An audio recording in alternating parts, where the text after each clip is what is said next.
All right, now that we've gotten our stuff on the silpat here, we're able to, it's still warm, but it's not so warm that I think it's really going to burn me.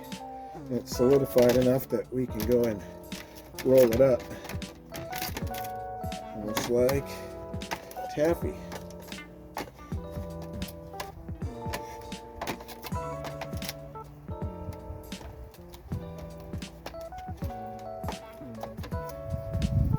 Okay, it's just warm enough that we're able to form it. Not that that's what we're doing, but so we're going to go ahead and clean out our pan here of any of those pine needles and everything, and then we're going to weigh this first. Let's go ahead and do that right now.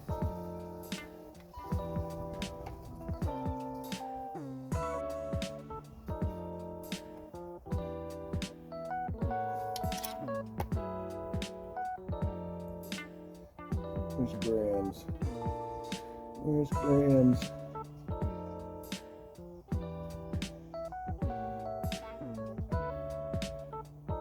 Here's grams.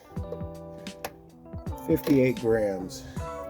So that's going to be our starting number. We'll figure out the ratios from there. Look at that. Okay, so this is our byproduct. I'm sure I could have used denatured alcohol to really get all of the sap out of this and separate all the dirt and crap. But you know what? Once this stuff dries or cools down, it becomes hard, brittle, and it's like this awesome waterproof fire starter that you can take with you. Here, I'll just show you. It should light up pretty quick.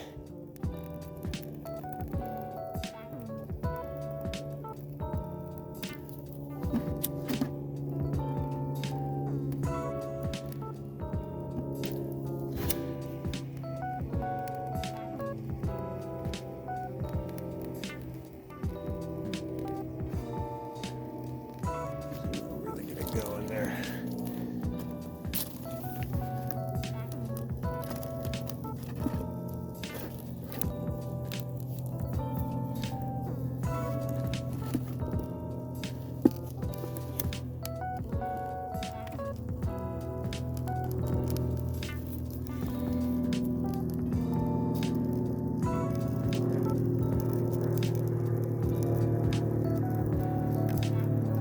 Once it starts going and dripping, it is like really good stuff. So yeah, that'll kind of drip down into there and melt all over stuff and burn it. It's a good way to get a fire started without having to sit there forever with your lighter. Okay, so other than a big mess, which we'll clean up because we're going to need that again, and cleanup will be a little bit easier afterwards. We have our 58 grams of rosin. I need 50% of that amount. One candle weighs 11 grams. What we're doing is taking the tea light out. We're saving the container. We're going to re-pour our stuff into that container. And that way you can heat it over a candle if you even wanted to. Melt the entire amount of wax in it and be able to dip your dop stick into it. So that's what we'll do. We're going to need 29 grams of paraffin candle wax.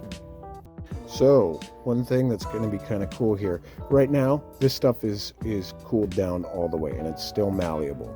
Now it's not really sticking to me, which is great, but here's the thing. So you can use it for all kinds of stuff. You can use this wax for jewelry making and casting as your lost wax.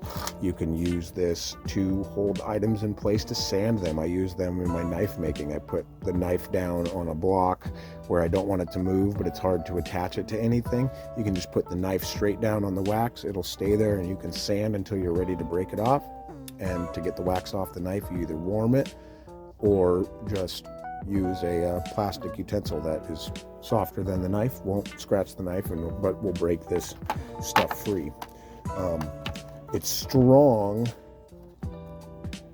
except when you try to shear it, it will break free. So it's you'll see what I mean. But here we go. We got our 29 grams of candle wax, our 58 grams of wax or rosin, and now this rosin, to get it to bind and harden when it's cool, we're going to be adding white wood ash, which is calcium lime, and that, just like it does in cement, will cause this to become brittle. So when it cools down, just like Dop Wax, it'll seize.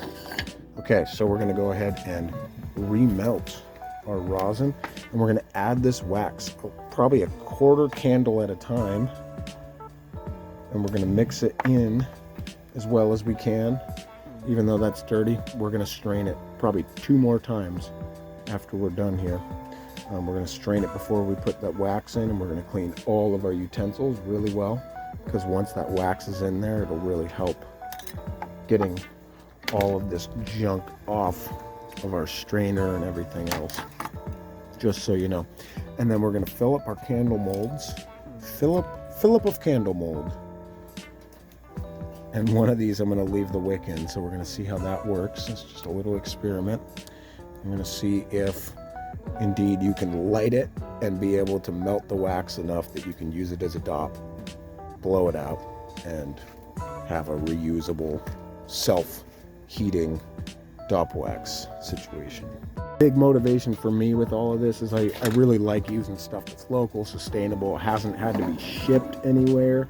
There's a lot of aspects to this that I believe are, convenient for us, but they're good for the environment, and produce less waste overall. People throw these things out all the time. If we can find a way to reuse them over and over and over again for this purpose specifically, look at that. All of those things now have a use that will exceed, what they were intended for years and years and years if we make it. So that's the goal here. Okay, so now that our rosin's mostly melted, I turned the heat way down,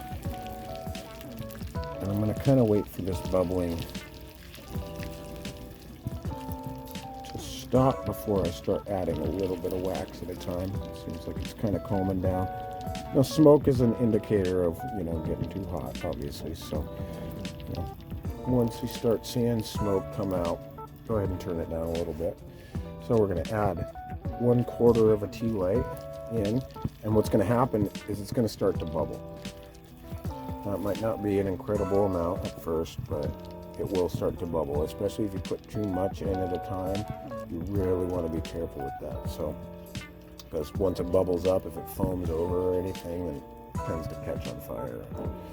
So, we'll add, as much as it seems like it can take. Just be very cautious. If it starts to really bubble up on you, stop adding and let it work its way in. Okay, I thought my eyes were playing tricks on me, but I have no idea what is going on with these candles. But look at the wild blue color they're making as it melts. What on earth is going on? Maybe it's just the wax in contrast to this stuff, but watch. That blue is going to start pooling up.